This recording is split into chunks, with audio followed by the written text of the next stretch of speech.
시청자 여러분 안녕하십니까? 5월 14일 월요일 뉴스 신세계 권순욱입니다. 네, 제 옆에 하승주 소장님 나오셨습니다. 네, 안녕하십니까. 예, 오늘은 지각도 안 하고 일찍 왔는데 방송이 늦게 시작했네요. 일찍 온 날 이렇더라고요. 왠지 손해 본 느낌. 네. 예. 아, 제가 지난 한 주 동안 자리를 비웠는데요. 예, 목감기가 걸렸어요. 그래서 휴식을 취할 겸 주말 이틀 동안 푹 퍼질러져서 좀 푹 쉬었습니다. 어디 아픈 데 없죠? 네? 우리 선생님? 저는 예. 뭐 멀쩡합니다. 예. 제가 없는 동안 우리 박 형님하고 하 소장 둘이서 박하 뉴스쇼 하는데 재밌더라고요, 진짜. 네. 제가 생각해도 엄청 재밌습니다. 네. 국내 최고의 뉴스쇼라고 생각하고 있습니다. 예, 동감합니다. 그래서 이 프로그램을 완전히 고정 포맷화 시켜야겠다는 생각을 했습니다. 예. 아침마다 나오려니. 자, 제 옆에 강경화 장관님, 예, 맞죠? 네. 너무 이뻐, 너무. 너무 매력 뿜뿜. 예, 너무 멋있습니다. 이거 저 지난주 우리 부산에서 정치 신세계 번개했는데요. 그때 선물로 주셨더라고요. 네. 예, 감사하게. 예. 요즘 우리 강경화 장관님이 그냥 미국 다녀오시는 사진도 보면 아주 그냥 대박. 네. 자, 그리고 이거 문재인 대통령 자서전 운명 양장판으로 나왔어요. 이거 보셨어요? 아니요, 못 봤습니다. 예. 이거 저 북팔에서 네. 우리 대통령님 자서전 판권 갖고 있잖아요. 네. 예. 김영석 대표가 히말라야 트레킹 개고생하면서 갔다 와서 얻은 판권. 예. 그걸로 나온 책인데, 네, 요즘 이 책 이게 많이 잘 팔리고 있다고. 예, 그래서 이렇게 쭉 늘어놓고 화면이 조금 부산스럽긴 하지만, 네. 아니 이게 또 우리 또 시청자분이 사실 우리 사무실로 또 보내주신 거예요. 예, 그러시구나. 예, 보내주셔가지고 이거는 보관용으로 보관을 하고, 예. 저도 사실 그냥 소프트 판형으로는 있으니까 하나 더 있죠. 사가지고. 예, 있죠. 예. 원래 이런 거는 그냥 장식용이에요. 맞습니다. 예, 예. 집에 보관하기 위해서. 정치 신세계 숍에서는 안 팔 거예요 아마. 네, 아직 안 팔 것 같습니다. 예. 예. 근데 이미 늦은 것 같아. 이미 이거 사신 분들 되게 많더라고요. 이미 북한에서 다 팔아먹었어. 좀, 이런 거 좀 얘기 좀 해가지고 우리 정치 신세계 숍도 좀 먹고 살게 해주지. 북팔만 먹고 살고 말이야. 자, 이제 뉴스 한번 들어가 보도록 하겠습니다. 자, 오늘 먼저, 이번 주 문재인 대통령님 소식입니다. 오늘 지금 수보회의를 하고 있는데, 대통령님 이번 주에는 외부 일정을 거의 잡지 않는다고, 예, 그렇게 이야기가 나오고 있습니다. 15일이 스승의 날, 18일은 38주년 5.18 민주화 운동 기념식이에요. 근데 이제 그것도, 대통령께서 직접 참석 안 하시고, 예, 그렇다고 합니다. 아마 외부 일정을 많이 잡지 않는 이유가 있을 텐데 뒤에서 전해드리고요. 자, 조국 민정수석이 적폐청산에 대한 보도자료를 어제 냈습니다. 권력형 적폐뿐만 아니라 경제적 약자를 대상으로 하는 갑질 등 생활형 적폐 청산에 나서겠다. 네. 생활형 적폐 생각나는 거 뭐 있어요? 지금 바로는 대한항공이죠, 뭐. 그죠? 예. 너무 핫한 이렇게 진짜 말 그대로 대한항공뿐만 아니라 좀 있는 집에서 운전 기사들을 상대로 한 갑질 같은 사례는 뭐 꾸준히 계속 나오고 있는데요. 이런 것들이 사실 당하는 사람들한테 대해서는 얼마나 좌절감을 느끼게 만드는 일이겠습니까? 이런 부분들까지도 권력형 적폐에서부터 시작해서 생활형 적폐로까지 이어지는 이 말 그대로 갑질의 이 수직 구조 이런 것들을 갖다가 하나하나씩 개선해 나가겠다는 이런 의지심 같은데요. 조국 수석님 보도자료를 잠깐 살펴보면 지난 1년간 10년간 권력의 전횡으로 인한 적폐청산에 주력했다면 앞으로는 민생과 직결된 영역에서 벌어지는 생활 적폐청산으로 영역을 확대하겠다고 밝히셨습니다. 채용, 학사비리, 토착비리, 공적자금 부정수급, 재개발 재건축 비리, 불공정 갑질 행위 등의 생활 적폐를 청산하겠다는 것입니다.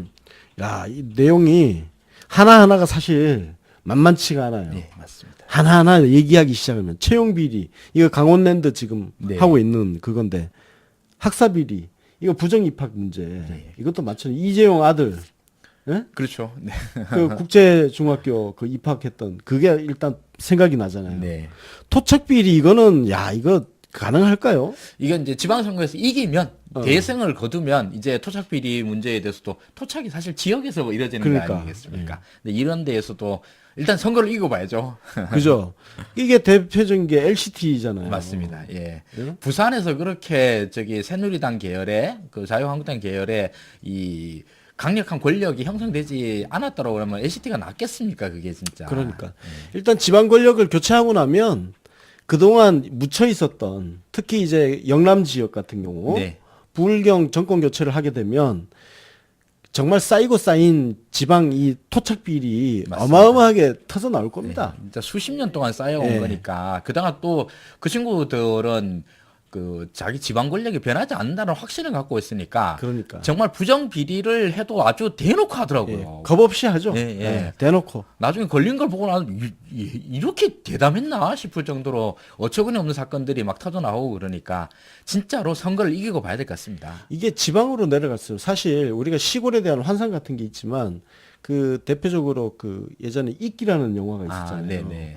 그 영화가 그 시골 마을의 어떤 폐쇄성을 폭로한 그런 건데 우리 군대도 마찬가지잖아요. 그렇죠. 예. 국방부 가면 사실 오히려 더 투명해요. 깨끗해. 맞습니다. 예, 근데 예. 저 예하 부대 밑으로 내려갈수록 정말 이 별별 시답잖은 권력에 의한 갑질이 맞습니다. 횡행하거든요. 예, 진짜. 그래서 하여튼 지방 권력 교체는 굉장히 중요한 것 같고 공적 자금 부정수급 이것도 야 그동안 이거 국민 세금 수십조 원 때려 부어 넣은 건데 이거 그냥 중간에서 내다바이라 그러잖아요. 예. 슈킹 해먹은 인간들 정말 많을 거고 재개발, 재건축 야 이거 하나하나가 사실은 정부 우리 이슈 프리즘에서 한번 다뤄봐야 할 내용인 것 같습니다. 자 그래서 이게 정말 만만치 않은 소식이라는 거 사실 이게 굉장히 큰 뉴스입니다. 예, 제가 그 종이신문이 있다고 그러면 이걸 정말 자세하게 풀어서 일면 톱부터 해가지고 3면 한 면 털어서 자세한 해설 기사 쓰고 하는 그런 정도로 할 것 같은데 우리 대한민국 언론은 그런 데 관심이 없습니다.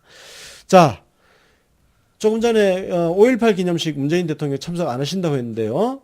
5.18 기념식에는 이낙연 국무총리가 참석하신다고 합니다. 이것도 의미가 좀 남다르지 않습니까? 네. 사실 그동안 문재인 대통령께서는 외부 공식 일정을 꾸준히 계속 참석을 해 오셨고요. 예. 특히 5.18 민주화운동 같은 경우에는 반드시 한 번 하셨구나. 예. 참석을 해 오셨습니다. 특히 작년 5.18 그 기념식장에서 하셨던 그렇죠. 그 포옹 같은 포옹. 네 그런 것들은 지금 아직까지도 기억이 그렇죠. 선한데요.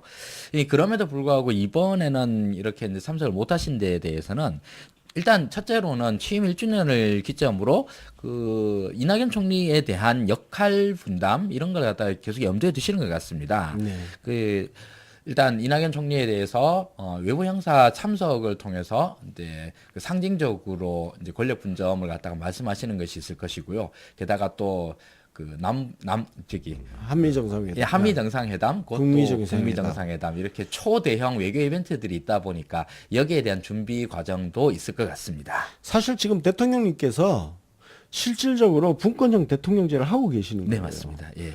그 이낙연 그 지난 1년 동안 보면 대통령께서 5.18 기념식뿐만 아니라 이후에 이제 현충일 같은 경우도 그렇고 제헌절 기념식 네. 각종 기념식은 대통령이 직접 다 챙기셨어요. 소소한 것까지. 네. 정말 소방의 날이라든지 경찰의 날 그렇죠. 이런 것까지 다 참석하셨거든요. 그래서 어떤 새로운 의미를 부여를 했단 말이에요. 그동안의 국가기념식이란 것들이 정말 의전을 위한 기념식이었는데 대통령께서는 거기에 살아있는 정말 그야말로 의미를 역사적 의미를 갖다 부여하는 네. 예. 그래서 현충일 같은 경우도 제가 아리랑 TV 인터뷰에서도 말씀을 드렸는데 5.18도 사실은 소위 진보 보수 나눠져 가지고 반쪽짜리로 폄훼당하고 그래서 보수 정권 하에서는 아예 기념식에 대통령이 참석하지도 않는 맞습니다. 현충일 같은 경우는 또 그 반대편에서 저게 무슨 저거 그 예? 그렇죠. 예. 예, 그래서 애써 수구 그냥 우파의 행사. 신경도 안 쓰고 예. 예, 애써 외면하고 이런 것들이었죠. 근데 그걸 대통령께서 1년 동안 통합을 해내신 거예요. 네. 그러니까 정말 낡아 빠진 그 진보 보수니 하는 이런 허접한 프레임을 다 그냥 걷어치우는 과정이었고 그래서 그 토대 위에서 이낙연 총리의 위상을 한층 더 확고하게 지금 보여주는 네. 계기가 되지 않을까 싶어요. 네. 예. 사실 저기 문재인 대통령의 행보가 워낙 그 눈부시다 보니까 많이 가려져 있는 측면이 있지만서도 저기 이낙연 총리님 일정도 정말 살인적이더라고요. 그렇죠. 예, 총리실 그 홈페이지 같은 걸 보면서 그 이제 하셨던 일정이라든가 행보라든가 연설문 같은 걸 보면은 정말 그 사람의 몸으로 이게 가능한가 싶을 정도로 어떤 날은 공식 일정이 4개, 5개씩 있는 날도 있더라고요. 아, 진짜 아니. 진짜 대단하시. 그 나이에 그 많은 일정을 다 챙긴다는 게 그 사실은요. 아, 이낙연 총리님이 좀 노안이라서 그러시지. 그 별로 그렇게 나이 많지는 않으세요. 문재인 대통령이 아마 동갑이실 겁니다. 예. 우리 대통령님보다 몇 달 빠르시더라고요. 예. 아, 하여튼 뭐 우리 그 이낙연 총리님 이렇게 일하시는 거 보면 그냥 차기 그냥 우리 대통령님 하고 그냥 바로 이어서 하시면 딱 될 것 같아요. 국정의 연속성이 예. 완전히 확실히 보장이 되는 것 그러니까. 같습니다. 아, 선거 같은 거 안 했으면 좋겠다, 진짜.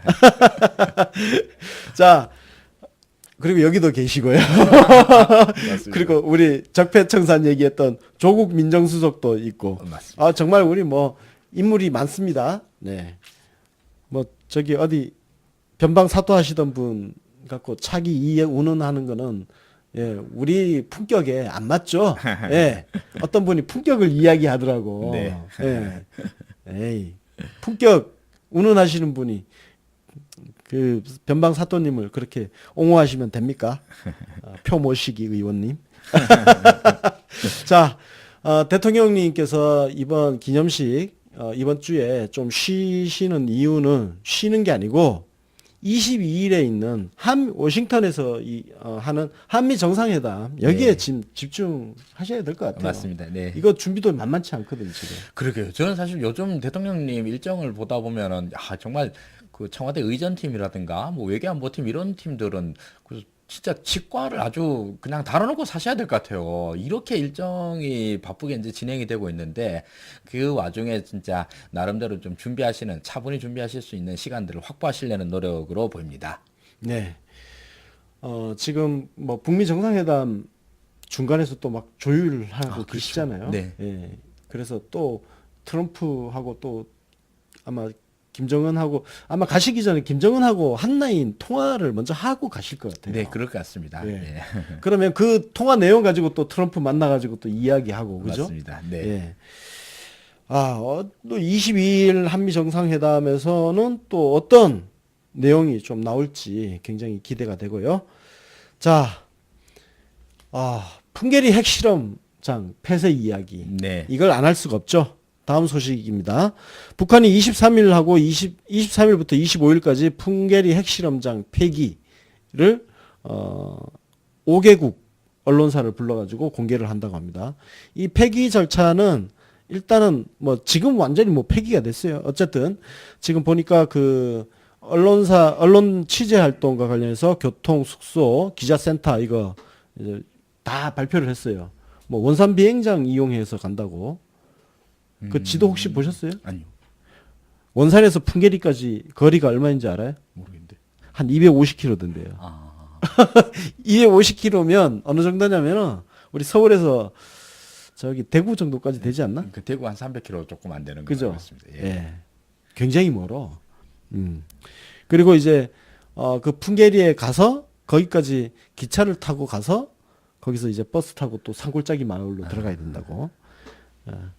이 취재 활동은 굉장히 고생스러운 취재 활동이긴 하지만 불러주면 정말 가고 싶은 그런 취재죠. 기자라면 정말 얼마나 영광스러운 예. 자리입니까? 진짜 저기 세계사의 한 전환을 갖다가 직접 목격할 수 있다라는 점에서 진짜 가슴 벅차는 취재 활동이 될 것 같습니다. 예.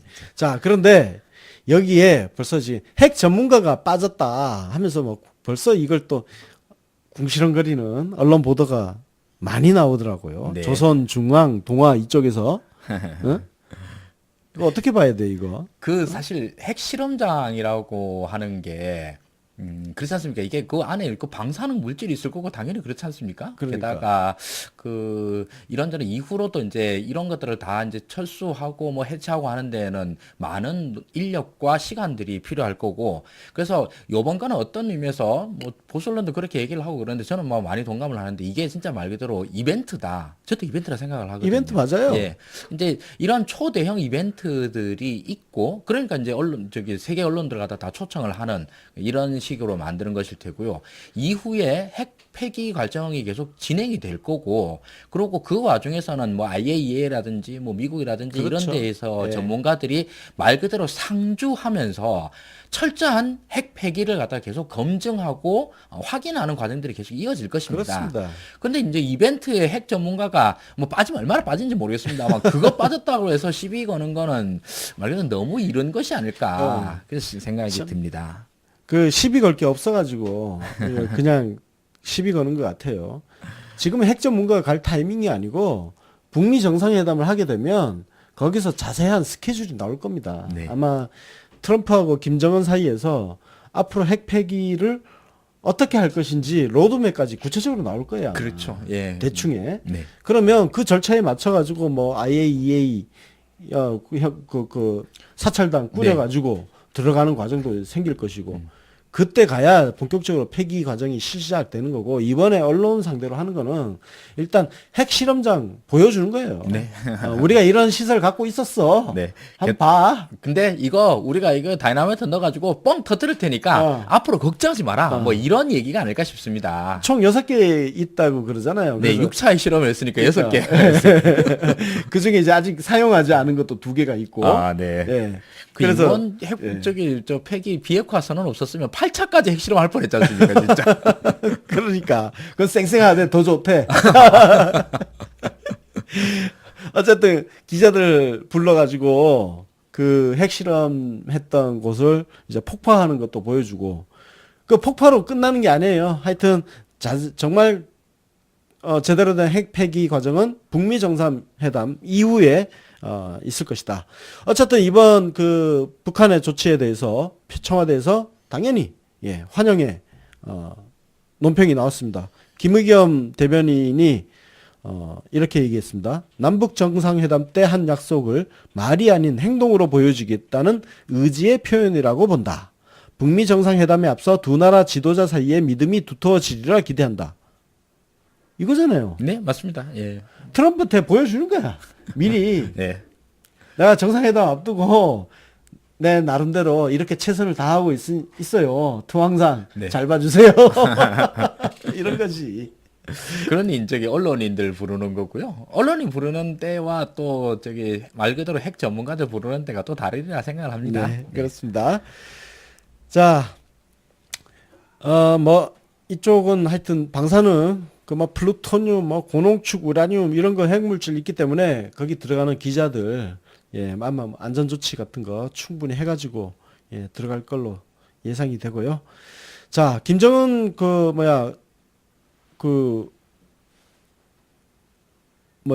2개 아까 2개 새로 얘기했잖아요. 네네네. 예. 근데 그 실험장이 뭐 붕괴됐다 뭐 이런 얘기도 있고. 네. 예. 핵실험을 했으니까 뭐 뻥 터졌으니 예. 그 안에 있는 북한 지하 이제 갱도가 이렇게 핵실험 영향으로 무너진 데도 있다고 그러는데 예. 그래서 김정은 위원장이 아니 그 저기 일부 의심하는 사람들 입장에서는 야 어차피 핵실험을 했으니까 그 무너진데 그 또 새로 흙덮하는 거 그 뭔 의미가 있겠냐라는 비판이 있을까 미리 예견을 하여 김정은 북한 위원장이 지난달 남북 정상회담 당시에 문재인 대통령한테 이미 말씀을 하셨다고 합니다. 일부에서는 못 쓰게 된 것을 폐쇄한다고 하는데 와서 보면 알겠지만 기존 실험실보다 더 큰 2개의 갱도가 있고 이는 아주 건재하다라고 말했다고 합니다. 그런데 이것까지 이제 폐쇄하는 이런 이벤트를 이번에 하겠다라는 그런 의미로 보입니다. 네. 자, 뭐 하여튼 가서 우리 기자들 한국 기자들도 이제 뭐 외교부 통해 가지고 네. 이제 기자 선발할 거예요, 아마. 그렇죠. 풀단, 취재 풀단. 야, 너 누나도 이제 손들 건데. 거기 당첨되는 기자가 진짜 부럽죠. 인생이 진짜 진짜 부럽습니다. 예.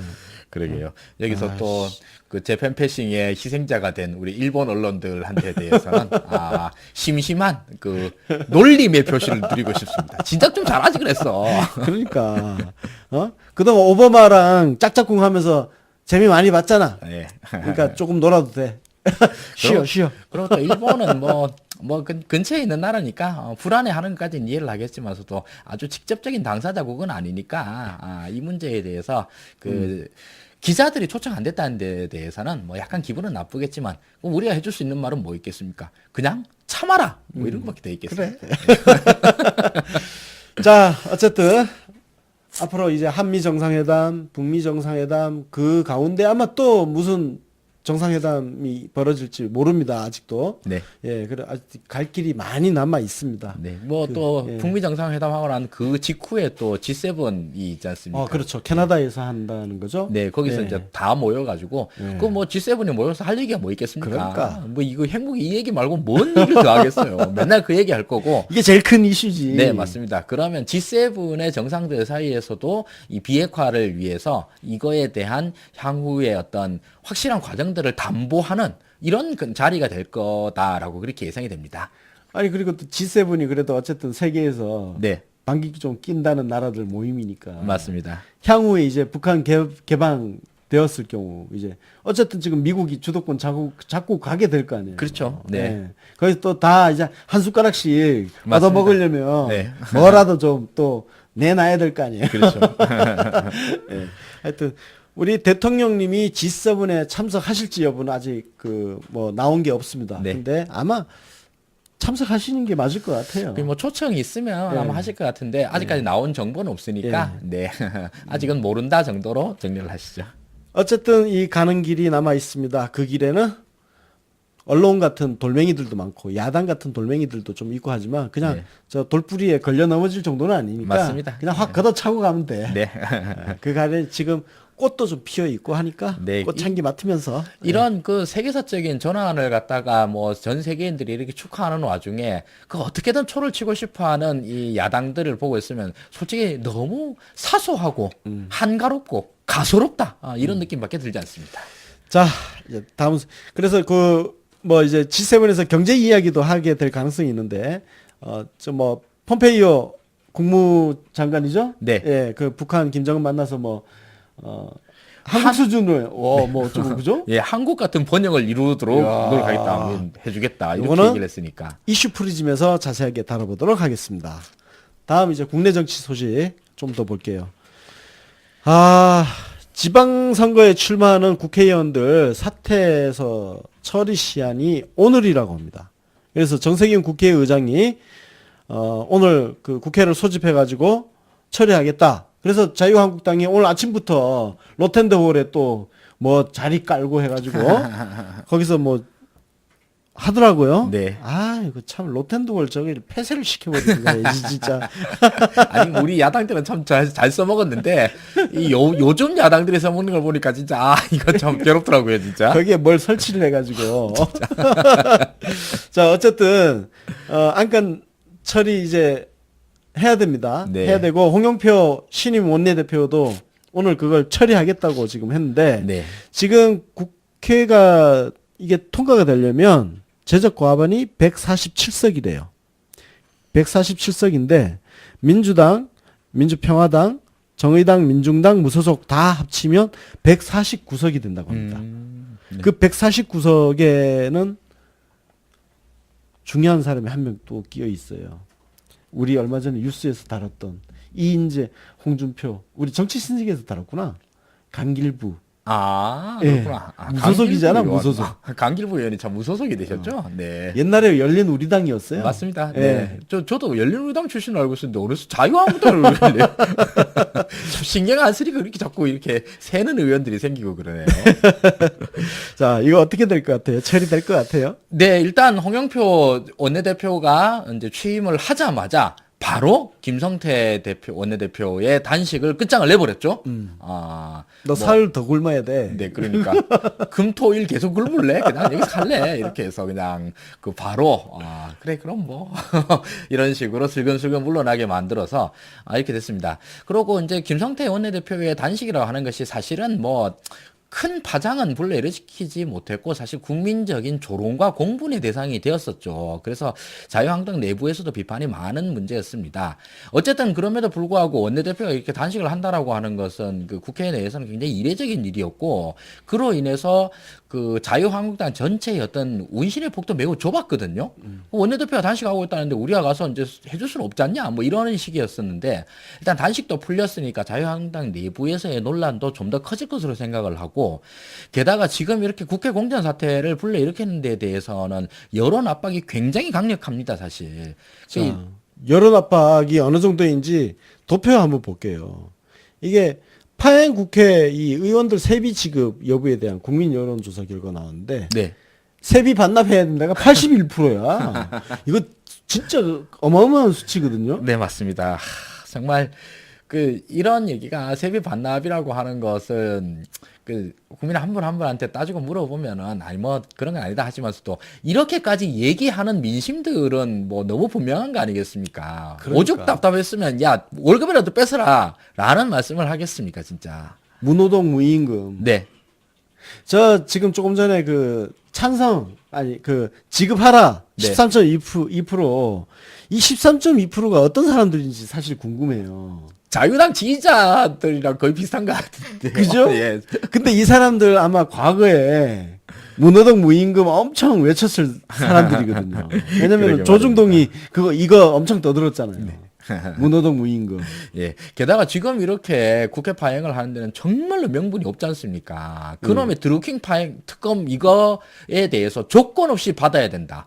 드루킹 특검을 조건 없이 이 두 개가 다 충족이 돼야지만 국회로 들어가겠다라는 말이니까 저기 국회 파행의 원인 자체가 정말로 전혀 타당성을 가질 수 없고 여론 설득력이 전혀 없었다라는 점이 아닌가 싶습니다. 그 오늘 아침에 그 김성태 자유한국당 원내대표가 로텐더홀에서 이제 떠드는 그 내용을 들어보니까 네. 추경도 협조해주겠다. 뭐 하여튼 그래 이 지방선거 출마하는 국회의원 사퇴서 처리도 해주겠다. 당연히. 근데 하죠. 드루킹 특검만 받아줘라. 이렇게 나오더라고. 이제 좀 바뀌었네. 조금 논조가 네. 그죠? 톤이 좀 바뀌었더라고. 드루킹 특검만 하고 나머지는 전혀 논의 대상을 삼을 수 없다라고 하던 것이 불과 이틀 전까지의 입장이었습니다, 자유한국당. 근데 이게 오늘 얘기를 들어보니 그거에서 드루킹 특검만 받아주면 뭐든지 다 해줄게로 지금 그 형세가 완전 역전이 되어 있습니다. 자, 저는 지금 이 국면에 그 홍영표 신임 원내대표 역할이 있다고 생각을 합니다. 네. 예. 새 지도부가 꾸려졌죠? 원내 수석 부대표의 진선미 의원, 재선 의원입니다. 원내 부대표에는 초선 3명 임명됐는데요. 신동근, 김종민, 이철희, 그리고 원내 대변인의 강병원 의원. 야, 다 낯익은 분들이네. 네. 예. 신동근 의원은 제가 이번에 경남 현지 취재 갔잖아요. 네네. 취재 가서 그 독수리 오영재 진주에 그 콘서트 하러 왔어요. 네네. 독수리 오영재 중에 한 명이에요. 신동근 의원 그 부친이 고향이 그 경남 산청인가 함영인가. 예. 근데 이분이 이력이 진짜 독특해. 아버님이 하여튼 진주중학교, 진주고등학교 출신이라고 하여튼 거기 김경수 후보 도우려고 내려왔는데 이분이 전북 기계 공고를 갔어요. 네. 또. 장학금 때문에. 갔다가 또 치과대학을 갔어. 거기서 공부해가지고. 근데 치대 다니다가 학생운동하, 민주화 운동하다가 유신 반대 투쟁하다가 또 잘리고 그랬네? 그래서 계속 늦어졌어. 근데 선거도 이번에 사수해서 당선된 거예요. 신동근은 인천 예, 인천. 거기시죠? 예. 아, 그러시구나. 고생 하신 분이야. 저는 신동근 의원을 어떻게 아냐 하면은요. 그 이분이 원래 강화도에서 치과를 하셨어요. 맞아.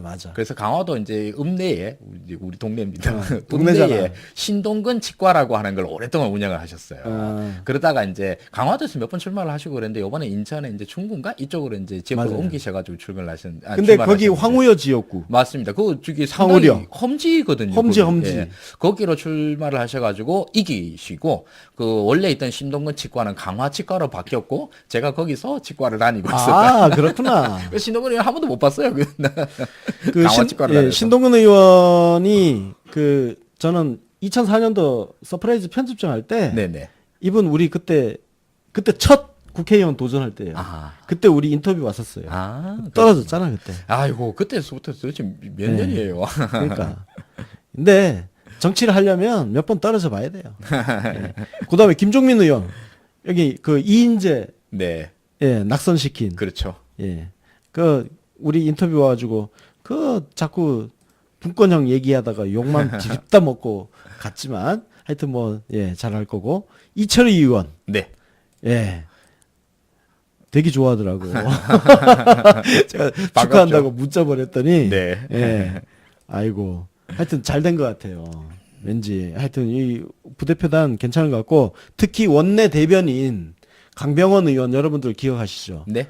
야, 우리 여기 인터뷰 와서 정말 말 또박또박 정말 논리정연하기도 하고 그때그때 필요한 팩트 잘 가져오고 네. 원내 대변인은 정말 기대가 됩니다. 네.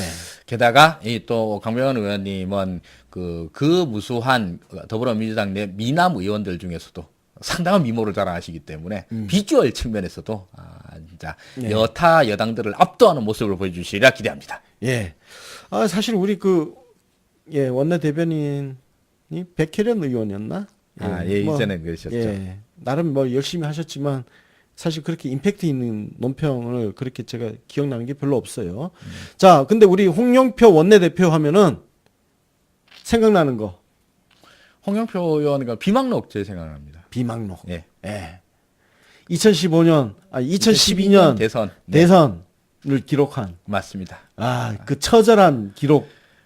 그 책 근데 진짜 그 임산부 노약자 등등에게는 그렇게 독서를 권유하진 않습니다. 정말 그 보고 있으면은 스트레스 지수가 만빵으로 치솟는 정말 괴로운 책입니다. 그 2012년에 우리 대선 패배를 겪으면서 그때 있었던 그 말 그대로 그 문안 간의 타협 과정 이런 것들을 서술한 것인데요. 우리가 얼마나 고통스럽게 그 시기를 거쳐 나왔는가를 이제 말 그대로 쓰신 책이라서요. 좀 용기를 갖고 보셔야 될 그런 책입니다. 이 책을 자세히 요약한 사람이 있습니다. 맞습니다. 그게 바로 윤가피죠. 예. 윤가피는 비위도 좋아. 그래서 지금 야당 리포트를 그렇게 열심히 하잖아요. 이제 윤가피가 그걸 갖다가 워낙 너무 요약을 잘해가지고 페이스북에서 말 그대로 몇 천 건 공유가 되고 아직도 그러는데. 공유가 돼. 그래서 그 내용을 읽어보고 어지간히 다 읽은 기분이 들어서 아마 홍영표 의원의 책 판매에는 매우 큰 악영향을 미쳤을 거라 생각합니다. 맞아요. 다 본 것 같은데 뭘 또 봐? 이렇게 해서. 자, 어쨌든 이제 국회가 오늘 본회의가 열려서 사퇴서가 처리될 가능성이 굉장히 커졌습니다. 네, 맞습니다. 자, 문제는 드루킹 특검 문제인데요. 여기에 대해서 홍영표 원내대표가 아주 단칼에 그냥 잘라버렸어. 특히 문재인 대통령 관련 부분. 네. 소개해 주시죠. 일단 시작은 오히려 뜬금없이 유승민 대표가 그런 얘기를 했어요. 그 문재인 대통령도 대상에 넣어야 된다. 아니 그 얘기를 듣고 난 다음에 그래 그럽시다 하는 여당이 어디 있습니까? 마다한 소리 하지 말라 그냥 단칼에 잘라버렸죠. 오히려 이런 오바질이 나온 덕분에 홍영표 더불어민주당 측에서의 대응이 매우 강력해졌고, 그렇죠. 그래서 그냥 단식하고 있는 김성태한테 가서도 저쪽에서 쓸데없는 소리를 하고 있으니까 우리는 거기에서 1.1억도 못 받아주고 특검 말도 꺼내지 마라라고 그냥 휙 집에 가버렸죠. 그 소리를 듣고 난 다음에 향후 아직 금토일을 갖다 더 단식해야 된다라는 절망감에 사로잡힌 김성태는 말 그대로 멘붕에 빠지게 되고 그로 인해서 그냥 터덜터덜 다시 밥 먹으러 집에 가게 된 속으로 김성태 속으로 유승민 저 시키.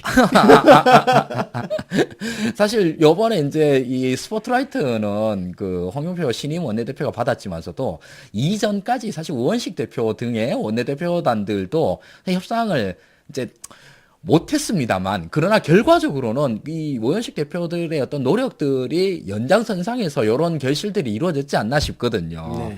그래서 그 우리 이제 정신 신세에서는 그렇게 표현을 했습니다. 신구 원내대표들의 흔들기로 완전히 김성태 원내대표의 멘탈이 흔들려가지고 이제 이렇게 되지 않았나 이렇게 얘기가 나왔었습니다. 그렇습니다. 그 우원식 원내대표에 대한 평가가 좀 많이 엇갈리는데 특히 이제 민평년이라는 그거 하나 가지고 사실 많이 시달렸어요. 우원식 원내대표.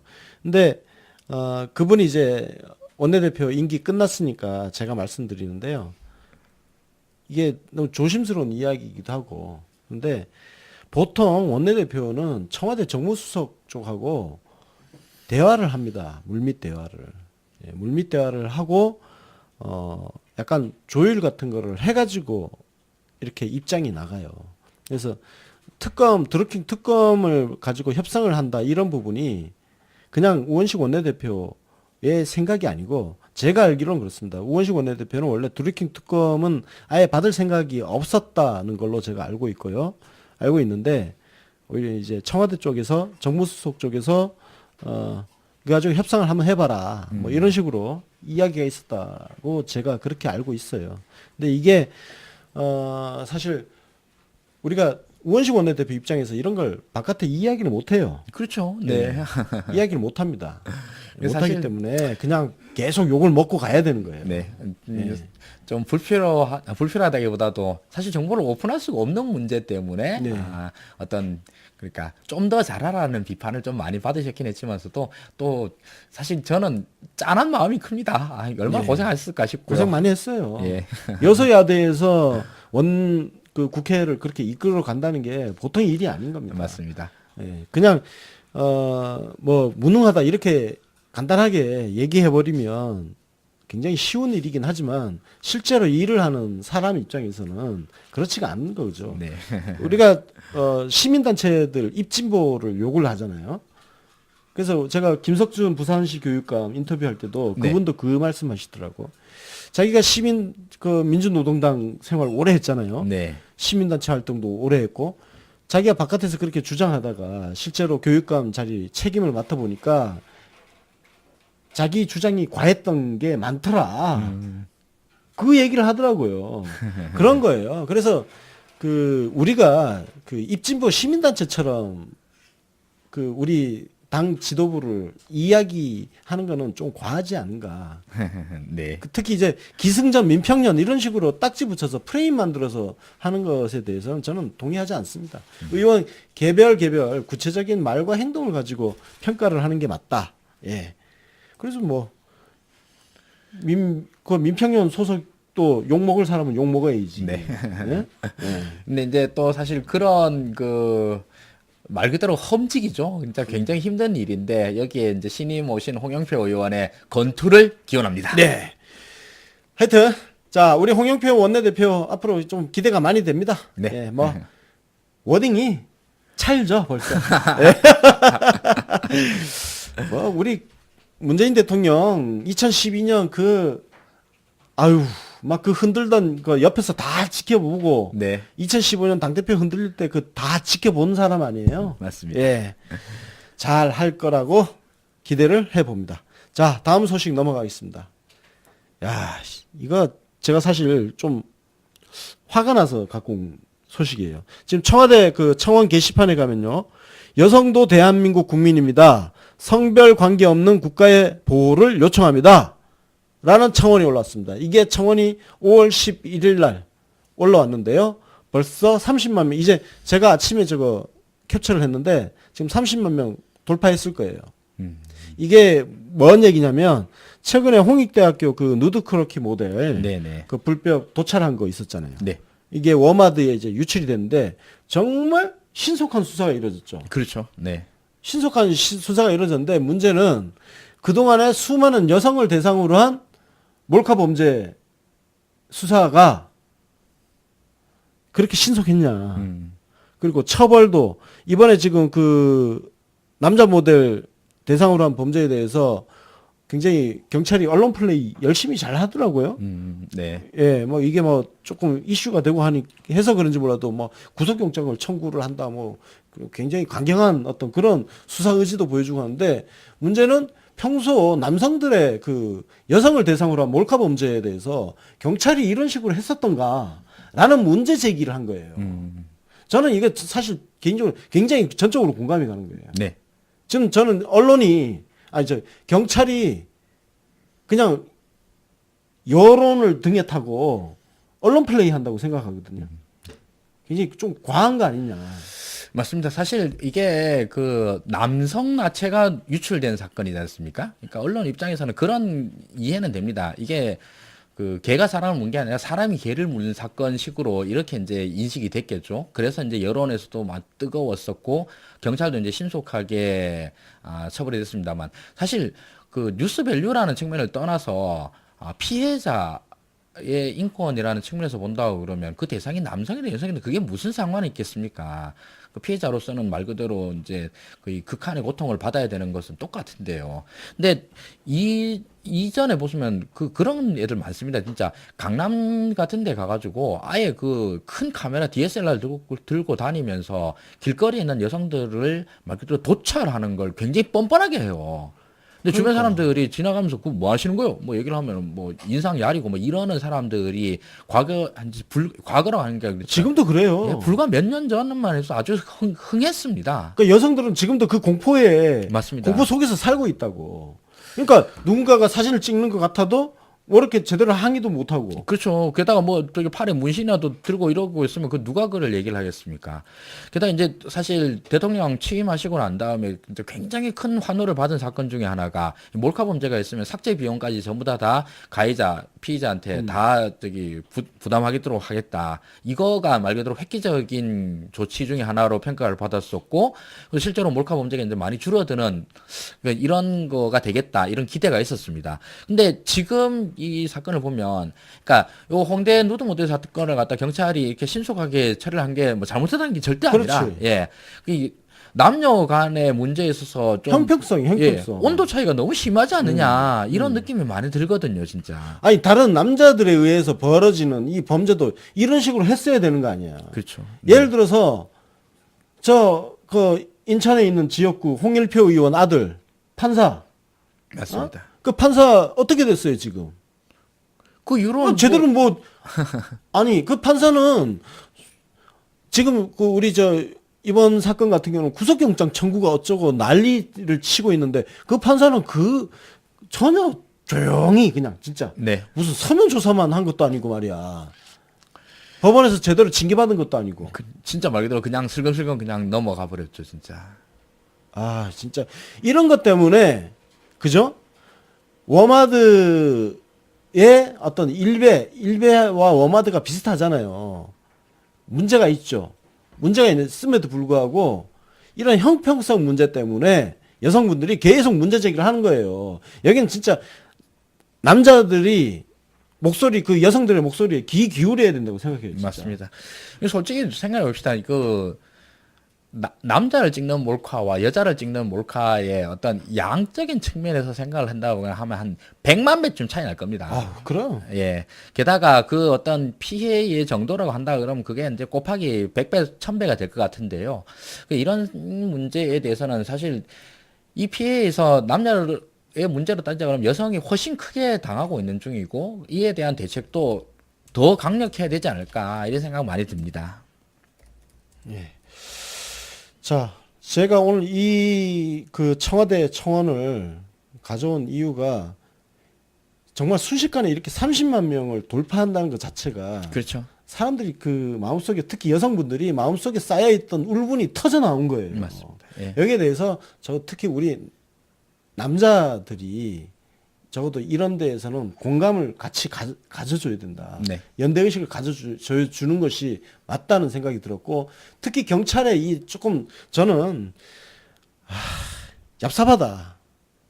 너무 대놓고 언론 플레이를 통해서 뭔가 민심의 워마드에 대한 어떤 사람들의 그 반감이 많잖아요. 그렇죠. 네. 여기에 올라타서 경찰에 대한 이미지를 전환하려고 했는데 나는 그 의도가 괘씸해가지고 경찰을 오늘 처발라 버리려고 갖고 온 거예요. 어? 해경군 김씨 아직 못 잡고 있잖아 지금. 못 잡고 있는 이유가 너무 궁금하죠. 이것만큼 쉬운 수사가 없는데 여태까지 트위터에서 벌어지고 있던 각종 명예훼손 모욕 같은 경우에는 사실 그동안에는 뭐 쉽게 잡았다라고 이제 그 사법기관에 있는 분들의 말씀이 있는데 이 사건까지 누구인지 이렇게 못 밝혀낸다고 하는 것은 이해하기 힘든 일이죠, 진짜. 그런 경찰이 이런 거는 그냥 신속하게 기자들 다 불러다 놓고 구속영장 청구 운운해가면서 맞습니다. 다른 사건도 그렇게 좀 해봐 이 새끼들아. 개짜는 뺐습니다. 안 하기로 했으니까 안 할 거예요 진짜. 예. 자 어쨌든 이 청와대 청원 게시판 한번 들어가서 이 청원을 올리신 분의 글을 한번 전문을 다 한번 읽어 보실 것을 제가 권유해 드립니다. 자, 오늘 뉴스 브리핑 이 정도로 하고 이슈 프리즘으로 넘어가겠습니다. 네, 이슈 프리즘입니다. 폼페이오 장관이 북한에 대해서 엄청난 제안을 했습니다. 비핵화 합의가 되면은 미국 기업의 투자를 허용하겠다. 그래서 핵과 경제를 빅딜을 하겠다. 야, 이거 어떻게 이런 뉴스 어떻게 나온 건지 한번 알려주세요. 네. 예. 그 이 소식은 원래 지난 11일 날 그 폼페이오 장관이 미리 얘기를 한 바 있습니다.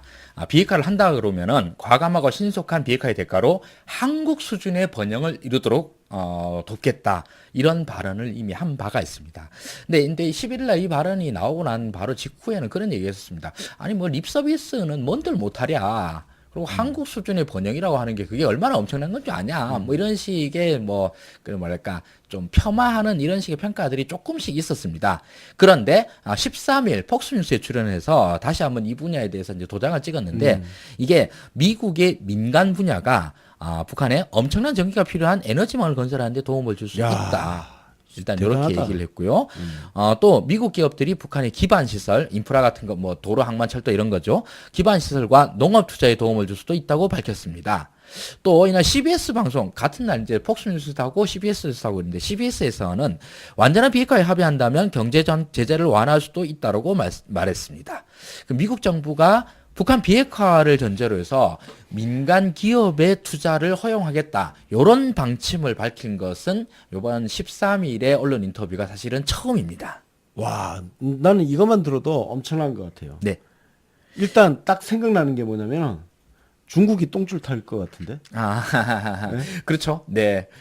사실 이런 것들이 이제 말 그대로 큰 빅픽처의 일부일 것 같은데요. 중국 기업들도 북한의 개방 이후에 이제 좀 더 많이 진출하겠다 이런 생각들을 가지고 있을 거고 뿐만 아니라 뭐 중국뿐만 아니라 가까이 있는 일본도 이런 생각 가지고 있을 거고 물론 우리도 마찬가지고요. 근데 여기에 이제 미국까지 기업들까지 진출하겠다고 그러면 말 그대로 북한이 전 세계를 향해서 문을 여는 것과 마찬가지가 될 것이고요. 야, 아니 이게 지금 사실 이게 지금 상황이 네.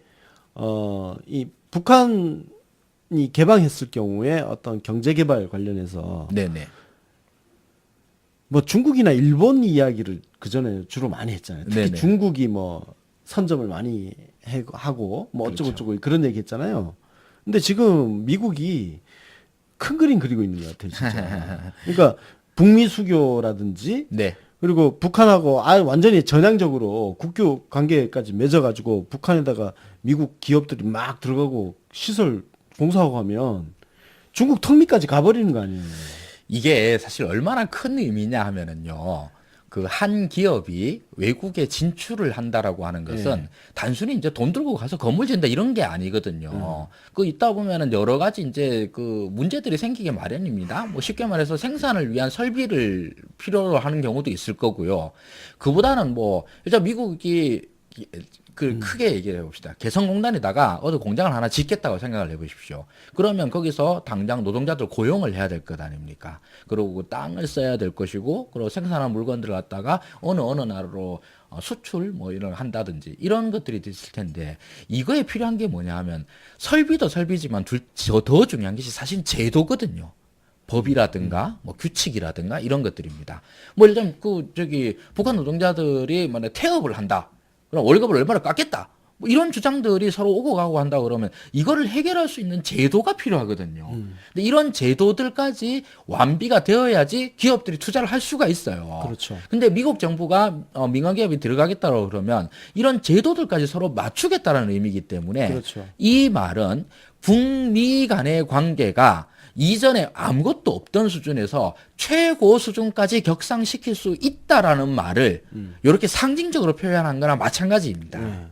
그런 의미에서 정말로 이게 경제적 의미 이전에 말 그대로 제도적 의미라고 해야 될까요? 그런 의미에서 시스템이라고 할 수 있겠죠. 네, 이게 정말로 엄청나게 큰 의미를 가진다고 볼 수 있겠습니다. 와, 그러니까 이게 그 북한에다가 이 돈을 얼마 몇십조 원 뭐 네네. 퍼준다 어쩌고 이 소리는 다 너무 짜잘한 소리인 것 같아요. 네, 그거보다 훨씬 큰 얘기입니다. 그러니까 네. 이거는 그렇게 액수로 이렇게 계산할 수 있는 수준을 넘어서 버리는 것 같아요. 맞습니다. 사실 지난 김정일 때에도 뭐 중수로 폐쇄라든가 이런 거에서 뭐 중요 제공 어쩌고저쩌고 이런 식의 어떤 얘기들이 오고 갔지 않습니까? 근데 북한에다가 그래 우리가 너가 석유 없다 그러니까 석유 살 돈을 갖다가 얼마를 줄게.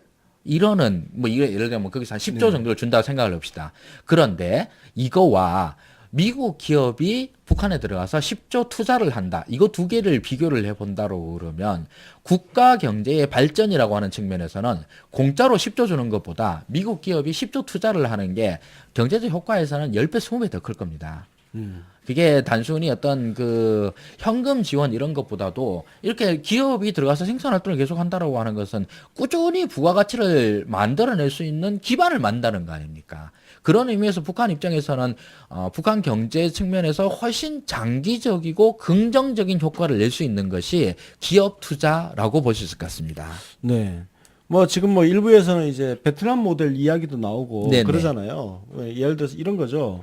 그 토지 같은 경우는 이제 뭐 사유재산권은 없잖아요. 네, 그렇죠. 예, 토지를 이제 뭐 장기 임대해서 임대료 내고 쓰는 그런 개념인데 그렇게 가면 뭐 북한에도 충분히 이제 우리 탈북자 문제도 심각했고 그렇죠. 통일 비용 문제에 들어가 있는 게 그거 아닙니까? 네, 사실은 맞습니다. 우리가 북한 사람들을 다 먹여 살려야 되는 그 문제가 있는데 어쨌든 예를 들어서 미국이 이렇게 진짜 실제로 어떤 경제적인 측면에서 지원이 들어간다 그러면 네.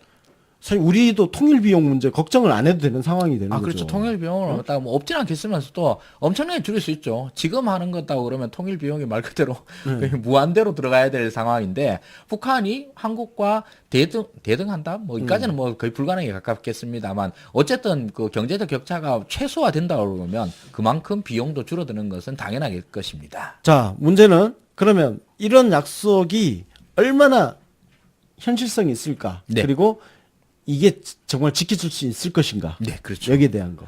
그렇습니다. 사실 약속 위반은 북한도 하고 미국도 했고 양쪽 다 약속 위반의 역사가 있긴 있습니다. 물론 북한의 약속 위반이 훨씬 더 크죠.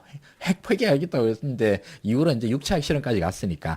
그럼에도 불구하고 이제 요번 그 미국 폼페이오 장관의 발언이 의미가 크다라고 보는 것은 첫째로 이 제안이 극우 보수라고 평가받는 그 트럼프 행정부, 공화당 정부에서 제안되었다라고 하는 것, 저는 이게 크다라고 봅니다. 네. 일단 그 미국에서 가장 강경한 정치 집단에서 북한에 대해서 이렇게 포용적이면서 말 그대로 최대한의 접근을 갖다 하겠다라고 하는 이런 제안이 나왔다는 것은 사실 굉장히 의미 있는 것이라 생각을 하고 그리고 이 제안을 한 당사자인 폼페이오 장관이 김정은을 직접 만나고 왔다라는 거거든요. 그렇죠. 직접 만나고 와서 맞아. 서로 간에 이제 많은 협의들을 거치고 왔을 거다라고 충분히 예상이 되니까 이것들도 큰 의미가 있을 거라 보고요.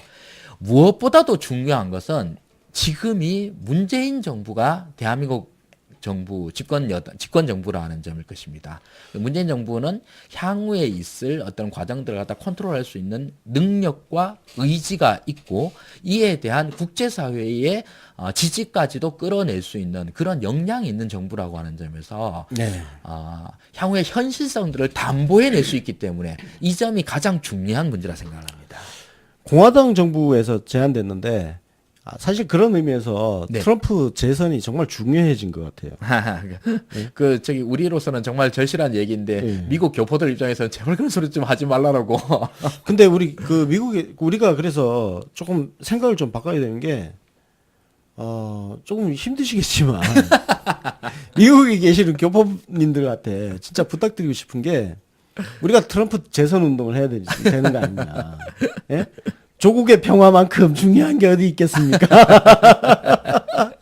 근데 이게 사실 이제 공화당의 이 꼴보수가 이런 문제를 갖다 도장을 찍어놨는데 그 미국 입장에서 이걸 갖다가 정권이 바뀐다고 해서 뒤집지 못하도록 하겠다. 이게 또 우리 정부가 해야 되는 일 중에 하나이거든요. 사실 그 트럼프가 재선될지 안 될지는 또 상당히 이제 문제인 측면이고 그보다는 더 재선이 문제가 아니라 지금 미국 저기 트럼프 러시아 커넥션 때문에 지금 탄핵 문제까지 걸리고 있는데 이 트럼프 재선해야 돼요. 왜냐면은 보세요. 우리가 노무현 대통령이 임기 말에 14선을 해가지고 이게 정권 교체되면서 바로 휴지 조각 돼버렸잖아요. 맞습니다. 예. 근데 이번에 다행히 우리 대통령께서 임기 1년 안에 이 성과를 만들었어요. 그러니까 그렇죠. 4년이라는 시간 동안 공고하게 다져나갈 수 있는 시간을 확보를 해놨단 말이에요. 정말 중요하죠. 진짜. 이 상황에서 네. 미국이 정권이 교체돼서 지금 힐러리하고 또 떠들고 다니는 거 보세요. 저거 힐러리 집권하면 또 어떻게 될지 모르겠더라고. 힐러리 이제 너무 할머니 돼가지고 힘들 것 같은데요. 어쨌든 트럼프가 재선을 하건 탄핵을 당하건 단선으로 끝나건 어쨌든 미국 정부의 그 집권 그이 끊어진다 하더라도 여전히 그래. 이 기조가 유지될 수 있도록 만드는 거 그게 지금 정부가 해야 될 일이 아닐까 싶습니다. 그래, 미국은 그래도 선진국이고 그래서요 우리나라처럼 이렇게 정권이 교체됐다고 해서 손바닥 뒤집듯이 확 뒤집지는 않을 것입니다. 네. 이게 부시는 수준 좀- 차이가 있으니까. 부시는 그랬습니다만 이제 네. 뭐 이후 민주당이 뭐안 그러겠지. 자, 그럼 문제는 또 하나 있어요. 네. 미국 정부가 이제 미국 기업들 이렇게 북한에 진출하는 거 이렇게 네네. 허용을 한다 하더라도 미국 기업이 안 가면 그만이잖아. 그렇죠, 그렇죠. 이거 어떻게 해요? 맞습니다. 어떻게 봐요? 미국이 뭐 민주정부인데 이게 저기 미국 기업들 이제 문제 났으니까 가라 그런데 안 가면 강제로 보낼 방법은 없습니다. 없는데 그럼에도 불구하고 이게 큰 의미를 가진다. 이게 전 세계 언론들이 다 받았었거든요. 이게 가지는 의미가 그 북한이라는 나라의 특수성 때문에 그렇습니다. 지금 현재 이제 경제 권역들을 나누고 난다면은 뭐 큰 권역이 그렇습니다. 북미 권역이 있죠. 그 미국, 캐나다, 멕시코 이렇게 엮이는 부분이 있고, 나프타. 예, 나프타를 엮이는 거, EU 있고요.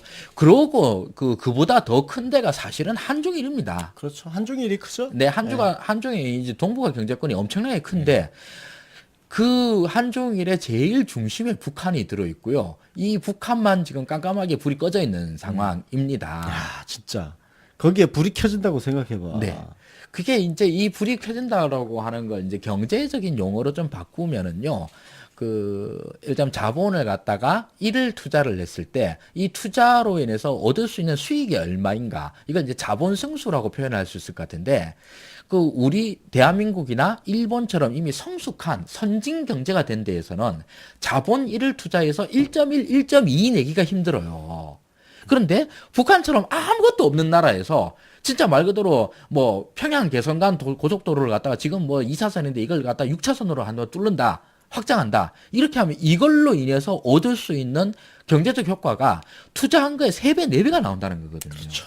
이렇게 이제 투자 수익률이 예. 엄청나죠? 투자 승수가 매우 높은 나라 중에 하나인 북한이기 때문에 그리고 투자 승수가 높다고 하는 게 뭐냐 하면 위에 중국 있고 밑에 한국 있어요. 전 세계에서 가장 핫한 경제권 사이에 있거든요. 대한민국이 무조건 잘 될 수밖에 없어. 네네. 지정학적으로. 맞습니다. 대한민국이 사실 지난 20년 동안 어마어마하게 눈부신 경제 성장을 해왔었는데 그거에 대해서 제일 중요한 역할을 한 게 뭐냐 그러면 저는 한마디로 보는데 중국이 바로 옆에 있잖아요. 이런 얘기 할 수 있거든요. 그런데 북한이 앞으로 어떨 거냐 그러면은 저도 한마디로 얘기할 수 있습니다. 위에 중국 있고 밑에 한국 있잖아요. 옆에 일본 있고요. 그렇지. 이런 지정학적인 특수성들이 있습니다. 그리고 이전에 있어 왔었던 핵 보유 국가들의 예들을 보면은요, 그 말로들이 별로 안 좋아요. 일단 지금 당장 이란이 지금 핵협정 미국 탈퇴하느니 해가지고 이제 피곤하다 이렇게 되고요. 저 오바마 참 오바마가 참 면이 없어졌어. 그렇죠. 오바마의 제일 큰 업종 중에 하나 이란 해협 협정인데 그걸 갖다 이제 트럼프가 얻고 이랬고 있으니까. 그리고 둘째로는 뭐 리비아 카다피 죽었죠. 뭐 게다가 인도 파키스탄 이런데 인도 파키스탄에서 둘 다 핵무기 갖고 있는데 그 이제 어쩔 수가 없으니까 그냥 에라샹 하면서 꿍 하고 있는 거죠.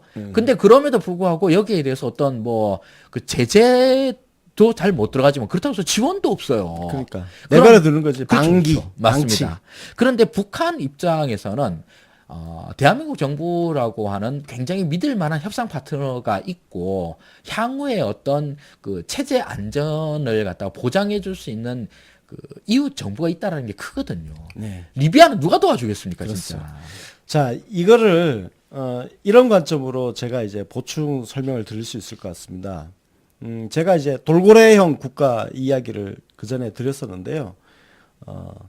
이 지금 우리 한반도를 둘러싼 중국, 러시아, 일본 이런 것들이 어떤 갈등의 질서일 때는 우리가 고래 틈 사이에 끼인 새우가 될 수 있는 상황이 생겨요. 그런데 이게 평화의 질서가 만들어졌을 때는 경제적으로 번영할 수 있는 기반이 된다는 거예요.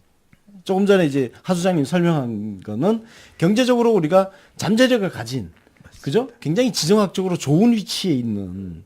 그래서 뭐 동북아 균형자론이라든지 노무현 대통령께서 그다음에 이제 동북아 물류 허브. 네. 그래서 인천공항, 부산항 이런 것들이 그런 비전을 갖고 있는 데잖아요. 그래서 평화의 질서를 만드는 것이 그래서 가장 중요하다. 맞습니다. 문재인 대통령의 국정 1순위가 평화 아닙니까? 한반도 평화. 그래서 이 평화의 질서가 만들어지면 정말 대한민국이 고래등 사이에서 힘차게 헤엄치는 돌고래 국가가 될 수 있다는 것을 지금 우리가 보여주고 있다. 그 과정을 우리가 가고 있다. 네, 맞습니다. 자, 오늘 이슈 프리즘 여기까지 하고 언론 해부실로 넘어가겠습니다.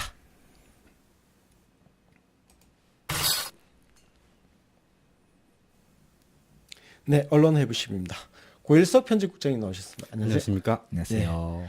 저 없는 동안 수고 많으셨습니다. 아, 별 말씀을요. 예, 기침은 다 나으신 것 같은데요. 예, 기침은 다 나왔는데 예, 좀 생색을 내면 예. 제가 주말에 몸살이 걸려가지고요. 아, 몸살 나가지고 아무것도 안 하고 있다가 아이고. 겨우 지금 컨디션 회복하고. 예, 고생하셨습니다. 네. 제가 지금 기침을 시작한 지 열흘이 됐습니다. 예, 좀 예, 무리 안 했으면 좋겠어요. 기침이 잘 안 떨어지더라고요. 그리고 이번 뭐 특이한 뭐 트렌드인지. 예. 예. 제가 특히 저 새벽이 되면 네. 기침이 심해가지고 기침이 원래 밤에 아, 잘 때. 예. 예. 잠잘 때 그래서 기침이 그때 심해서 수면 좀 먹고 방송했어요. 두 분 다 늙으셔서요. 그래서 좀 둘 다 서로 좀 조심해야 될 것 같습니다. 자, 오늘 언론 해보실 그 조선일보 소식부터 보이네요. 네, 우선 그 오늘자 조간 신문들을 보면요, 예. 우리 이슈 프리즘에서 다룬 그 대북 경제 협력, 미국이 북한을 우리나라처럼 만들어주겠다, 우방인 대한민국처럼 만들어주겠다라는 말이 기사가 쓰나미입니다. 그 분위기가 더 딴지 걸었다가는 찐따 되겠다. 지금이라도 이 분위기에 태세잖아. 편승해야 되겠다. 네, 그런 분위기가 역력합니다. 트럼프랑 싸울 수는 없잖아. 네. 갑자기 친미하다가 반미할 수도 없잖아. 네. 싸워보지 그래. 안 말려. 그래서 뭐 예를 들어서 검증 문제 있지 않습니까? 뭐 PSID냐 CVID냐 그것 네. 그것 약간 좀 딴지를 걸지만 전체적인 분위기는 더 이상 미국 혹은 북미 정상회담 앞두고 뭐 성과 없을 것이다, 이런 얘기하기 참 어려운 그런 분위기를 볼 수가 있습니다. 그래서 조선일보 그래서 좀 짜잘한 소품으로 준비했습니다. 원체 큰 트렌드는 지금 그 대북 경협 문제니까요. 지난 5월 5일자 조선일보에 일면 톱으로 미북 정상회담 6월 셋째 주 싱가포르 유력이라는 기사가 나왔습니다. 이게 특종이었죠. 예, 네. 이때 그러니까 조선일보 계열, 그러니까 월권조선이나 TV조선 말고는 아무도 안 받았는데 몇 차례에 걸쳐서 이 조선일보가 이걸 밀었습니다. 근데 이제 결과적으로 놓고 보면 특종인데요. 내막을 보면 무슨 근거를 가지고 한 게 아니고 그냥 지방선거 이후에 해달라는 그런 기원을 담은 그런 기사였다가 그냥 그 때려 맞춘 거죠, 뭐. 예, 아이고, 소 뒷걸음질에 지잡았네. 맞습니다. 그걸 어떻게 알 수가 있냐 하면요, 이 대단한 특종인데 특종해놓고 또 좋아할 수가 없어요. 그래서 5월 10일 날, 5월 10일 날 지면에는 안 나와도 온라인 기사로 트럼프가 그 6월 12일 날 싱가포르에서 한다는 트윗을 낸 뒤에 이런 기사가 나옵니다. 왜 하필 지방선거 전날 미국 정상회담 턱 밑에 여야 손익계산 분주. 가슴 쓰린 기사가 나오죠. 그 왜 하필 지방선거 전날인지 조선일보 모릅니까? 다 알아요. 너네들 놀리려고 하는 거야. 해서 트럼프 야당은 발 북풍이야. 트럼프 발 북풍. 아니 트럼프가 조선일보랑 그 자유당이 미워서 그런 겁니다. 그 무슨 이유가 있겠어요. 그래서 아주 대놓고 트럼프가 대한민국 지방선거에 개입하는 거니까 억울하면 고소하든가. 태극기 집회는 이제 트럼프 화형식 해야 돼. 그러게요. 하필. 그렇게 성조기 화형식. 분하면 해보시던가. 그래서 그 입장 바꿔놓고 생각하면 얼마나 트럼프가 미울까. 지금 그런 쟤들 생각도 반미 듭니다. 시위하고 네. 싶을 거예요. 예, 아마 때려 죽이고 싶은 뭐 이런 심정일 겁니다. 그래서 아까 그림 보시면 네. 기사 일부분을 인용해 놨는데요. 야권은 일단 울상이다 등등등등 한 다음에 지방선거 분위기가 안 뜰 거라는 분석이 나온다는 얘기를 한참 한 다음에 딱 한 줄을 붙입니다. 북미 정상회담 결과가 기대에 미치지 못할 경우 보수 결집의 촉매로 작용할 수도 있다. 거의 0%의 가능성을 수렴하는 에휴. 전망을. 애처롭다. 아니, 왜냐면 북미 정상회담이 12일이고 예. 선거는 13일이에요. 예. 설령 결과가 안 좋아도 13일 날 투표에 영향을 줄 수가 없어. 네, 조선일보의 마지막 희망을 제가 꺾어드리겠습니다. 북미 정상회담 결과가 기대에 미칠 경우 너희들 끝장이야. 너 못하네. 박수! 마지막 희망이 왜 이렇게 허술해? 그래서 오늘자 조선일보는 그 검증 문제 빼놓고 나면 거의 북미 정상회담 끝난 뒤에 좋아질 한반도 정세에 대해서 올인하고 있습니다. 네. 보험 들고 있는 거죠. 자, 자, 예, 다음에 또 이제 좀 비교할 게 있는데요. 4월 26일에 그때가 저겁니다. 우리 정상회담 하기 전이죠. 남북 정상회담 하기 전입니다. 네. 하기 전날에도 70%가 막 오르락내리락 했어요. 대통령 그렇죠. 지지도가. 네. 그래서 이게 말이 돼? 라는 기사를 냈습니다. 예. 도대체 70%가 어떻게 나오지? 여론조사 진짜 여론일까? 해서 제가 제 패친의 말을 이용해서 조선일보 울다 지쳐 현실 부정이라는 자막을 썼습니다. 네. 그런데 정상회담한 다음에 80%가 나오잖아요. 그래서 어떻게 80%가 나와? 그래서 또 울다 지쳐 현실 부정 2가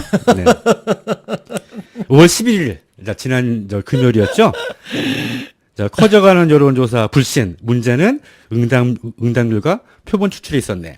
근데 우리 하 소장님 지난번에 같이 진행하셔서 기억하시겠지만 네. 울다 지쳐 현실 부정 1도 내용 보면 여론조사에 대한 오해를 깔끔하게 해소해주는 좋은 기사 아니었습니까? 아주 좋은 기사였어요. 예, 이 기사도 마찬가지입니다. 맞아요. 7가지 의문을 제기했는데 하나같이 한간에 떠돌던 우려를 깔끔하게 해소해주는 좋은 기사였습니다. 오히려 해설을 해줘. 예. 예를 들어서 이런 게 있습니다. 내 주위에는 문재인 대통령을 칭찬하는 사람들 왜 이렇게 좀 많이 나오지? 에 대해서 사람은 끼리끼리 모이기 때문에 그런 현상이 생길 수 있다라고 친절하게 네. 우리 교수님의 또 코멘트까지 떠서 설명을 해주고 있습니다. 그 쓰면서 얼마나 슬펐겠어. 예, 아주 울면서 훌륭한- 썼을 예. 거야. 네. 제목 달면서 현실 부정을 하지만 그러나 기사 내용은 이거 굉장히 읽을만한 기사였습니다. 예. 나는 웃느라고 눈물이 나. 그래서 이제 설명한 것은 같은 시기에 같은 대상을 놓고 여론조사를 했을 때 크게 차이 나는 경우 있지 않습니까? 네네. 그 경우가 왜 차이가 나는가? 이런 것에 대한 조사 방법과 응답률 등등의 차이를 네. 아주 상세하게 잘 설명해 주고 있는 기사입니다. 한번 일독을 권해드립니다. 네. 자, 다음 중앙일보. 중앙일보인데요. 네. 자, 오늘 엄청난 기사가 나왔습니다. 서울 집값 평균 7억, 내 집 마련 월급 안 쓰고 다 모아도 11년. 예, 어제 오늘 얘기는 이거 뭐 아닙니다만. 예. 늘상 아무 때나 수시로 나오는 기사예요, 이 예. 기사는. 온라인 기사는 더 절박하게 제목이 나와 있었어요. 정부 믿고 전세 계속했다 망했다. 뭐 이런 제목이 나왔습니다. 직장인 박성일 씨는 지난해 7월 마포구 대형동 전용면적 옛 25평 아파트에 4억 원 주고 전세를 입주를 했는데 2년 만에 재계약이나 뭐 이사를 신경 쓰기 싫어서 살까 싶었는데 정부가 집값 잡겠다고 해서 한 번 더 전세를 연장했다. 그러다 망했다. 라는 리드로 나와 있습니다. 그런데 좀 웃기는 게 있습니다. 그러니까 집값이 이 기사에 따르면 지난 1년 동안 문재인 정부 1년 동안 19% 올랐다고 해요. 서울 집값이, 서울 아파트 값이. 그게 맞는지 통계는 항상 중앙일보 이상하게 인용하기 때문에 좀 검증을 해 봐야 되겠지만 나흘 전인 지난주 목요일 5월 10일에 서울 아파트 값 제목은 이렇습니다. 청약시장 북적대는데 강남구 아파트 거래 76% 줄었다. 지난주까지 이 중앙일보뿐만이 아니라 모든 보수 언론의 부동산 기사 제목은 거래 절벽이었습니다. 부동산 시장 중내, 예, 중내 아이고 혜택죠. 예. 나 살려 예. 이거네. 예. 그래서 여기 그 중간에 있는 도표를 좀 키워봤습니다. 이거 보면 물론 집값이 내린다는 그래프는 아닙니다. 근데 집값 상승률이 꺾인다는 상승률이 것이죠. 꺾였다는 거네. 예. 완연하게 꺾여서 거의 0%에 수렴하고 있습니다. 그리고 일부 지역 목동 아파트 같은 경우는 하락하는 추세도 보이고요. 네. 이렇게 얘기를 해놓고 오늘 갑자기 집값 너무 올라서 서민의 꿈이 꺾였다는 기사를 쓰고 있습니다. 이게 그 참여정부 때 행해하던 수법 아닙니까? 예. 응? 한쪽에서는 정부의 부동산 정책 때문에 그 부동산 경기 다 죽는다고 예. 그 아우성하는 건설사들 입장 반영한 기사 막 해가지고 경제가 작살나는 것처럼 또 이야기하고 예. 또 한쪽에서는 그때 이제 버블 세븐 강남 상구에다가 뭐 분당 평촌 네. 이렇게 용인까지, 예. 예. 버블 세븐 딱 해가지고 사람들 그 배 아픈 거 있잖아요. 네. 배 아픈 심리를 자극을 한층 해가지고 박탈감을 불러 일으켜서 정부를 등지게 만들고 네. 그 수법이 그대로 지금 재현되고 있는 거예요. 맞습니다. 예. 그러나 우리 뉴비씨가 있기 때문에 그것이 이제 안 통하고 있는 것이죠. 저희가 참여정부 네. 때는 정말 이거 우리가 큰 수단이 없어가지고 네. 맞습니다. 그냥 당했는데 제가 그거 당한 게 억울해가지고 대한민국 부동산 7가지 질문을 썼지 않습니까? 그러니까. 네. 이게 아 진짜 이 아니 원래 부동산 글 그렇게 안 쓰던 사람이었는데 어느 날 부동산 전문가가 돼버렸어. 전문가라고 하긴 정말 좀 민망하긴 한데 어쨌든 그 이게 정도는 하도 전문가야. 억울해서 그렇습니다. 억울해서 이 말도 안 되는 소리 때문에 우리가 얼마나 당했는지 저 부동산 문제에 대해서는 잠깐 PPL을 하자면 제가 쓴 책이 굉장히 좋아요.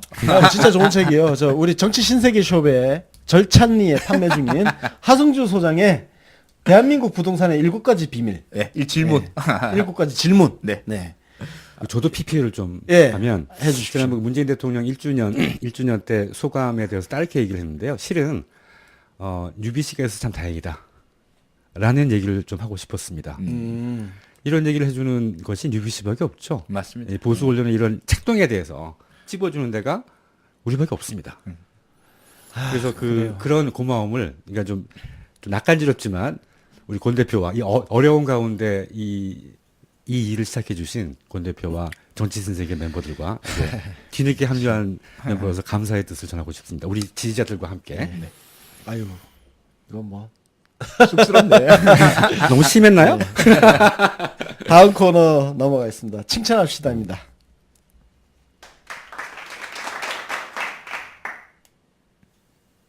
네, 제가 칭찬을 받고 이제 칭찬을. 근데 뭐 조금 전에 하던 얘기지만 정말 특히 이제 우리 고일석 국장님 언론해부실 코너도 너무 좋고 우리 하 소장님이 경제 쪽으로 이렇게 맡아주고 있고 특히 우리 또 UBC 월드 팀이 김남은, 박평, 뭐 바라님 이 세 분이 또 국제뉴스 외신 또 정말 그런 프로그램이 국내에 없어요 진짜. 예, 그 자부심이 있습니다. 우리가 하고 있는 이 컨텐츠 내용들이 다른 언론사에서 뭐 그리고 다른 어떤 팟캐스트에서도 하지 않는 내용들 이런 것들이 사실 뭐 저희 나름대로는 우리 대통령님 우리 정권을 좀 잘 지켜나가는데 일조를 하기 위해서 한 건데 어쨌든 뭐 지금보다 더 나은 모습으로 계속 발전해 나가고 추가로 어떤 더 프로그램 좋은 프로그램 더 많이 개발을 하고 지방선거 끝나고 나서 조금 한번 더 해볼 생각입니다. 예, 노력하겠습니다. 오늘 칭찬합시다 주인공은 김동연 경제부총리 겸 기획재정부 장관이십니다. 예, 어제 이 화면은 어제가 아니고 지난주 금요일입니다. 지난주 금요일 청와대 라이브 11시 50분 거기서 나온 화면입니다. 옆에 우리 김선 행정관이 이제 인터뷰를 한 건데요. 김동연 부총리님 그 사무실에는 그 카네이션이 붙어 있는 하늘색 카드가 있대요. 거기에 보면 아빠 일찍 퇴근하게 해달라는 어린아이의 바람이 적혀 있다고 합니다. 그래서 김동연 부총리가 그걸 굳이 사무실에 갖다 놓은 이유는 우리가 야근이라는 것이 일상화되어 있잖아요. 그래서 그 카드를 보면서 가급적 그 직원들 늦게까지 일하지 않도록 어떤 그런 자꾸 이제 되새김하기 위해서 그리고 우리 대한민국 공무원들이 정말 그렇게 경무에 시달리고 있다는 거, 그리고 그 가족들이 그로 인해서 나름의 애로가 있다는 거. 사실 이게 공무원들만의 문제가 아니고 우리 일반 기업 그죠? 근무하시는 분들도 마찬가지고 좀 우리 과로 사회예요. 일을 줄이고 그 좀 사람을 좀 더 늘려서 일 좀 줄이고 가는 게 좋은 방향이 아닌가. 우리 UBC는 사실 초과 근무수당 줄 돈이 없어가지고 야근을 못 합니다. 사실 우리도 몸 걸어놓고 하고 있는 셈이죠. 그래서 제가 야근을 하죠. 저도 휴일금 하고요. 네. 자, 그리고 그 부총리 책상에 명패가 있는데요. 명패가 딱 김동연 이렇게 이름 석자 적혀 있는 작은 검은색 명패래요. 근데 이게 김동연 부총리가 사무관으로 처음 공직 시작했을 때 받았던 명패를 지금까지 사용을 하고 있다고 합니다. 이것은 어쩌면 이제 초심을 잃지 않겠다는 그런 마음가짐이 아닌가 싶고요. 문재인 대통령 취임하신 지 1주년 이기도 하고 그래서 초심을 잃지 않겠다는 그 하나의 상징이 아닌가 그렇게 생각이 되어서 우리 김동연 부총리님을 칭찬합시다의 주인공으로 모셨고요. 저희들 UBC 정치 신세계도 초심을 잃지 않고 지금보다 나날이 더 발전하는 모습 보일 수 있도록 노력해 가도록 하겠습니다. 오늘 뉴스 신세계는 여기까지입니다. 시청해주신 여러분 감사합니다. 고맙습니다. 고맙습니다.